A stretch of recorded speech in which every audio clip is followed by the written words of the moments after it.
ابو داؤد شریف کتاب الصلاۃ کے آخری حدیث ہے، اس کے بعد کتاب الزکوٰۃ شروع ہو رہی، اور یہ ابو داؤد والے الفاظ ٹھیک ہے، مجرب ہے۔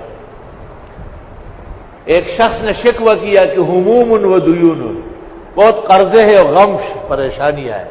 آپ نے کہا تجھے معلوم نہیں، یہ الفاظ پڑھو نا صبح و شام، اللہم انی اعوذ بک من الہم والحزن واعوذ بک من العجز والکسل واعوذ بک من الجبن والبخل واعوذ بک من غلبۃ الدین وقہر الرجال۔ صبح و شام 10 مرتبہ پڑھو، زندگی بھر تمہارے پاس خزانوں کے آمد و رفت ہوگی انشاءاللہ، کبھی بھی تنگی کا منہ نہیں دیں گے۔